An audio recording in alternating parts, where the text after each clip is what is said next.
नमस्कार विद्यार्थियों, स्वागत है आपका अपने YouTube channel Newton classes official में। आज हम लोग पढ़ेंगे क्लास 12 इंग्लिश के पोएट्री सेक्शन को, जिसमें एक पोएम है फायर हिम, जिसके पोएट केकेएन दारूवाला है, जो एक पाकिस्तानी कवि है और यह लाहौर के रहने वाले थे।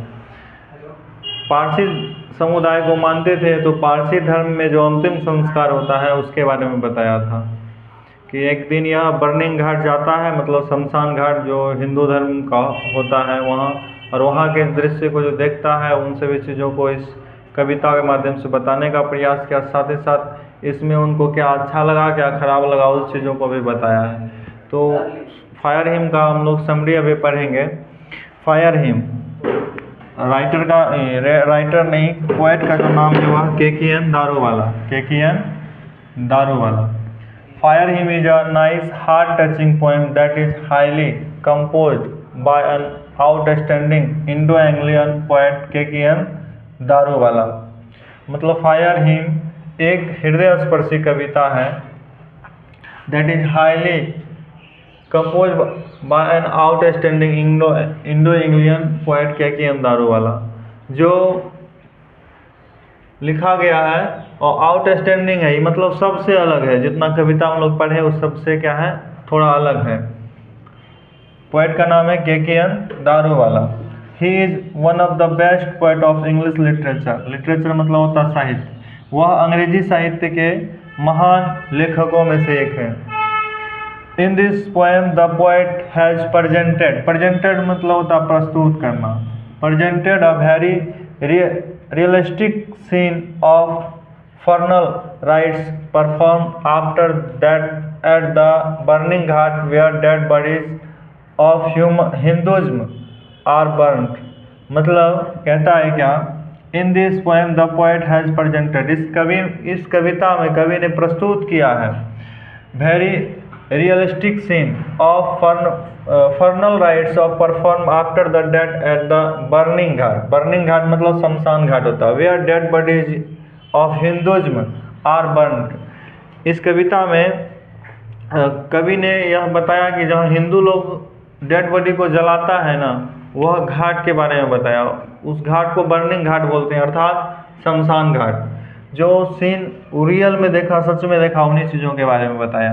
One day he goes with his father to near by a burning ghat. एक दिन वह अपने पिताजी के साथ his father to near by a burning ghat, नज़दीक के बर्निंग घाट जाता है। There he sees unburnt dead body, वहाँ वह देखता अर्ध जला हुआ लाश। The red hot embers still glowing many hours after dead bodies has been cremated।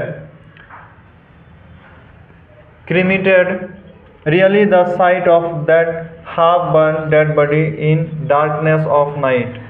कहता हुआ जो वहाँ देखता है ना, अर्धजला लाश को भी देखता है। तो अर्धजला लाश होता है ना, हाफ डेड बॉडी, वह क्या होता है, बड़ा ही डरावना होता है। और रात के समय में वह जो दृश्य आता है, वह दृश्य देख करके और ज़्यादा डरावना होता है। Create the feeling of shock, वह अनुभव को देख करके वह शॉक्ड हो जाता है। And horror pointing to that dead body, और हॉरर पॉइंटिंग मतलब होता है डरावना दृश्य। उस दृश्य को देख करके भी वह देख करके तो जो डर लगता साथ ही साथ रात के समय में उन चीज़ों को याद करते हैं तो यह बहुत ज़्यादा तकलीफ में होते हैं, मतलब दुख दर्द अनुभव करते हैं वहाँ जा करके। Father says to him that, पापा उनके कहते हैं कवि को, father says to him that sometimes fire falls in perform its duty मतलब होता है कर्तव्य, काम।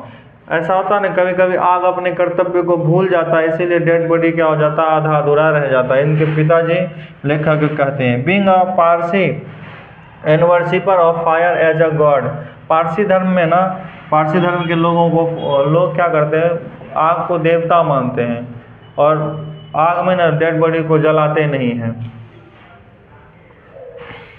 The poet is a very much pain, कवि को यह देख करके ना बहुत ज़्यादा तकलीफ होता है। At the gratefulness of fire towers it's did he shocked Farsi instead of the cremated their dead bodies, carry it to the towers of silence to put। कहता है इस मामले में ना पारसी समुदाय का लोग ही ज़्यादा बढ़िया है। वो लोग क्या करता है, अपना जो उसका जो डेड बॉडी होता है ना उसको towers of silence, towers of silence का मतलब होता है कि वैसा स्थान जहाँ आवाज़ नहीं हो, पूरा शांति वाला माहौल हो, ठीक है, उसी को हम लोग टावर्स ऑफ साइलेंस बोलते हैं। मतलब क्या, मीनार, चुप रहने वाला मीनार है ना, शांति स्थापित होने वाला मीनार, इसको हम लोग कह सकते हैं। The poet once come to such a ghat to cremate his own newborn child। कवि क्या करता है, एक दिन जाता है अपने न्यूबॉर्न बेबी को लेकर के, न्यूबॉर्न बेबी को लेकर के, क्योंकि towers of silence, towers of silence नहीं रहता है वहाँ, बहुत दूर रहता है, दूर रहने की वजह से जाता है टावर्स ऑफ साइलेंस छुप के स्थान पर नहीं जाकर। इसका अर्थ होता है क्या, मौन का मीनार, मौन का मीनार वहाँ नहीं रहने की वजह से वह बर्निंग घाट ही चले जाता है अपना न्यू बॉर्न बेबी को लेकर, क्योंकि उसका मृत्यु हो चुका होता है। इनटू द फायर, और मतलब बर्निंग घाट में, because there was no tower of silence there, क्योंकि वहाँ टावर्स ऑफ साइलेंस नहीं था, हजारों मील दूर था। समरी ज़्यादा लंबा हो जाता है इसलिए इसको हम और मतलब छोड़ दिए, छाट दिए इसमें से। At the last poet says that burning dead body is an unhuman act. जब वह अपने न्यूबॉर्न बेबी को जलाता है, उनको जो कष्ट होता है, तब इनको अंदाज़ा लगता है कि हम लोग जो आग में बच्चे को जलाए हैं ना, यह अमानवीय एक्ट है, मतलब अमानवीय व्यवहार है। ये पारसी धर्म के अनुसार आग में जलाना अमानवीय है। पारसी धर्म के लोग ना क्या कहते हैं कि आग, पानी और पृथ्वी, धरती, तीनों को ना देवता मानते, इसलिए न ही वे दफनाते हैं, ना ही जलाते हैं, और ना ही क्या करते हैं कि नदी में ही प्रवाहित करते हैं। तो ये लोग क्या करता है कि टावर्स ऑफ साइलेंस पे अपने जो डेड बॉडी होता है ना उसको कफन में लपेट करके, और जो मीनार होता है उसके ऊपर रख देता, वहाँ से गिद्ध, चील, जो भी चीज़ होता है खाता, ताकि वह भी जो पशु है अपने भूख को मिटा पाता है, और इससे क्या होता है कि पर्यावरण भी संतुलित रहता है, वह लोग खा लेता है। ऐसा पारसी लोगों का मानना है। सभी धर्मों में इन चीज़ों को महत्व नहीं दिया जाता है। लिखा है क्या, at the last the poet says that burning a dead body is an unhuman act. मतलब डेड बॉडी को जलाना ना एक अमानवीय व्यवहार है। सी he swears that he will never violate the Parsi code again in future। और वह क्या करता है, कसम खाता है कि हम कभी भी पारसी कोड का उल्लंघन नहीं करेंगे। अभी टावर्स ऑफ साइलेंस ज़्यादा दूर होने की वजह से ऐसा कर लिए, लेकिन आगे नहीं करेंगे, क्योंकि इनको बहुत ज़्यादा दुख होता है जब अपने न्यूबॉर्न बेबी को वह बर्निंग घाट में जलाता है। उम्मीद है कि एक्सप्लेन समझ में आया होगा। अगर एग्ज़ाम में यह आ जाता है तो इतना बड़ा लिखने वाला लगभग 1.5 पेज के आसपास हो जाएगा, तो इतना बड़ा लिखना नहीं है। अगर हम यहाँ तक लिख देते हैं, जैसे बर्निंग घाट तक, हिंदुज़्म बॉडी तक, उसके बाद जो हिंदू धर्म में किया गया हुआ हो गया, यहाँ जो उसके साथ घटना घटित हुआ उसको नहीं लिखेंगे।